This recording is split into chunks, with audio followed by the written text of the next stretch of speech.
안녕하세요. 양한나 기자입니다. 오늘은 HLB의 리보세라믹 미국 FDA 허가 과정에 대해서 간략하게 설명해 드리도록 하겠습니다. 요거에 대해서 좀 헷갈리고 잘 숙지가 안 된다고 하시는 분들이 많으셔서 제가 대략적으로 취재한 내용을 간략하게 설명해 드리도록 하겠습니다.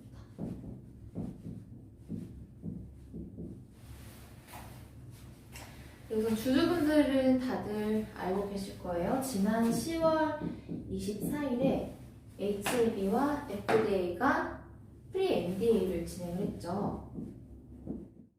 NDA의 의미는 다들 아시죠? 프리-NDA를 진행하고 한 달 뒤면 언제죠? 오는 11월 24일에 이때 진행한 프리-NDA의 미팅 회의록 결과가 나옵니다. 미팅 회의록이 나오는데요. 이 내용은 밝힐 수 없다고 해요. 이 내용은 공개할 수가 없어서 FDA로부터 미팅 회의록이 도착했습니다 라고까지만 밝히겠다고 해요. 대략적으로 그럼 어떤 내용이 담기느냐? 자, 프리-NDA를 진행했으니까 이제 뭘 해야 되죠? NDA 신청을 본격적으로 해야겠죠. NDA 신청에 앞서서 NDA 신청을 이렇게 저렇게 하면 된다라는 가이드가 이 미팅 회의록에 포함이 된다고 합니다. 그러니까 FDA가 HLB에게 가이드를 주는 거예요. 제조는 어떻게 하라, 원료는 어떻게 하라 등등의 내용이 담긴다고 합니다. 그럼 이 NDA 신청은 언제 하게 되느냐 여쭤보니까 내년 3월에서 4월 중에 신청을 하게 된다고 합니다. 늦어도 4월에는 NDA를 신청을 한다고 하고요. 이때 중요한 게 이 리보세라닙이 3차 치료제가 될 것이냐 4차 치료제가 될 것이냐가 요때 결정을 해서 3차냐 4차냐 중에 선택을 해서 그걸 토대로 NDA를 신청을 하게 됩니다. 그럼 이제 FDA는 이 신청한 걸 받아서 심사에 들어가겠죠. 서류 심사부터 현장 심사까지 그 모든 심사 과정이 끝나고 나서 이제 최종 결과가 언제 나오게 되느냐? 최종 결과는 내년 이맘때쯤, 내년 말 정도가 될 거라고 합니다.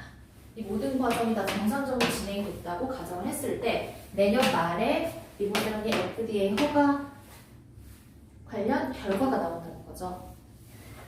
이게 통상 이걸 진행을 이렇게 쭉 하는데 한 1년에서 1년 반 정도가 걸리는데 이 리보세라믹은 희귀의약품으로 지정이 되어 있어서 다른 애들보다 좀 더 빨리 한 6개월에서 8개월 정도의 심사를 거치면 좀 이르게 최종 결과를 받아볼 수 있다는 얘기를 전해주셨습니다.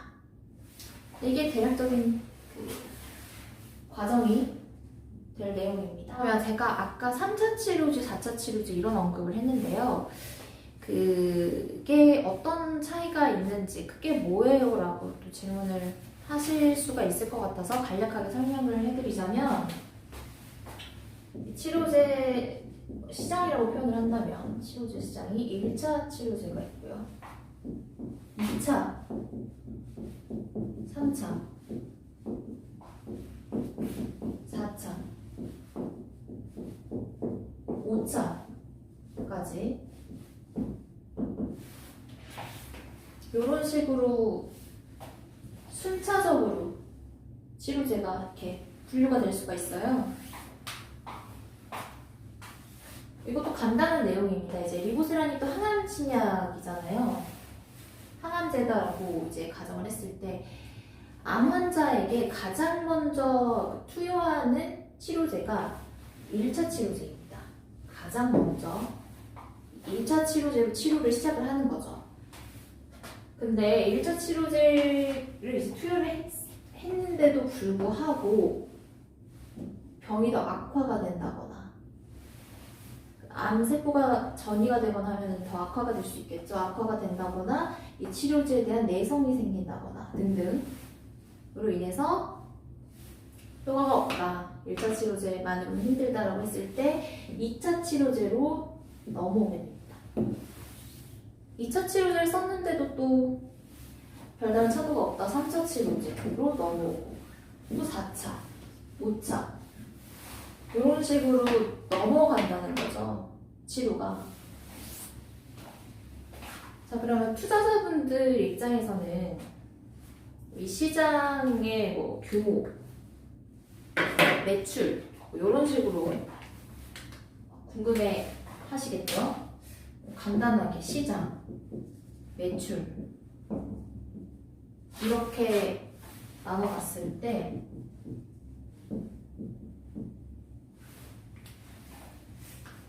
어디가 이 시장 규모가 가장 클까요? 네, 당연히 1차 치료제. 1차 치료제가 가장 규모가 크고요. 2차, 3차, 4차, 5차 이렇게 넘어갈수록 시장 규모는 작아지고 그에 따른 매출 규모도 비례해서 떨어진다고 볼 수 있겠죠. 그래서 HLB의 리보세라닉도 3차가 아니면 4차 이렇게 가능성이 있다는 건데요. 그러니까 잘 되면 3차, 3차가 좀 어렵겠다 싶으면 4차. 그거를 결정하는 과정을 앞으로 10개월 동안 거친다라는 얘기고요. 아직은 결정이 난 게 아니죠. 저도 이제 기사를 뭐 찾아보고 하면 이렇게 밝혔더라고요. 리보세라닉이 4차 치료제가 되면 3차가 됐을 때에 비해서 이 매출이 50%가 3차 대비 매출 규모가 50% 떨어진대요. 4차가 됐을 때. 근데 그렇다 해도 괜찮다. 4차 치료제가 된다고 해도 연매출이 1,500억 정도가 될 것으로 예상이 되는데 여기서 이익이 70%가 날 수 있기 때문에 이 정도 매출이면 괜찮다라고 했어요. 이게 이익이 많이 나는 게 그 리보세라닉의 약이 이제 가루약 형태로 나온대요. 근데 원래 그 가루로 된 약들이 이익이 좋다고 합니다. 자, 그러면 이렇게 생각해 보실 수도 있겠죠. FDA에 신청을 할 때 먼저 3차로 먼저 신청을 해보고 3차는 안 돼 라고 하면 그럼 4차로 할게요 라고 하면 안 될까요? 라고 할 수도 있겠죠. 제가 그게 궁금해서 여쭤봤더니 애초에 신청을 할 때 신중하게 둘 중에 하나를 선택을 해야 하는 이유, 신청을 해야 하는 이유가 만약에 3차로 신청했는데 실패가 됐어요. 3차 치료제로 허가를 못 받았어. 그러면 다시 처음부터 그 모든 과정을 거쳐서 다시 4차로 신청을 해야 되고 그런 과정을 거쳐야 하기 때문에 이 앞으로의 그런 판단 과정을 거쳐서 이게 3차 치료제로 또 허가를 충분히 받을 수 있겠다라고 판단이 되면 3차로 신청을 하고 이게 3차 치료제로 좀 힘들겠다 하지만 4차 치료제로 신청을 했을 때는 허가를 받을 수 있겠다라고 판단이 되면 4차로 신청을 하겠다라는 거고요.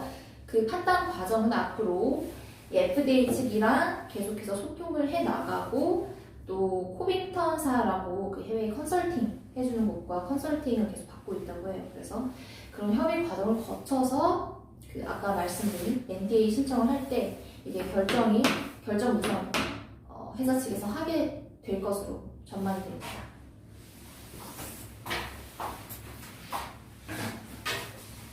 그리고 한 가지 더 추가로 말씀을 드리자면 자, 만약에 4차 치료제가 됐어요. 4차 치료제는 텐데 얘를 3차로 만들어줄 수 있어요. 어떻게? 추가 임상을 통해서 3차 치료제로 확대가 될 수 있습니다. 확대. 그러면 시장도 확대시키는 거고 매출도 확대시키는 거. 마찬가지겠죠. 3차 치료제다. 근데 이 3차 치료제도 추가 임상 통해서 2차 치료제로 또 넘어올 수 있는 거예요. 그러니까 이렇게 시장 매출 규모에서 차이가 날 수밖에 없는 게 얘가 2차 치료제면은 2차 치료제로도 쓰일 수 있고 3차로도, 4차로도, 5차로도 이렇게 범위가 요렇게 얘가 이제 그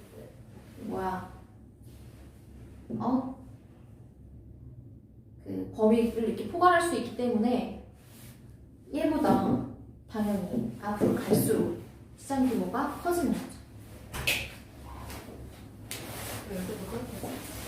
일단 너도 와서 한마디 해.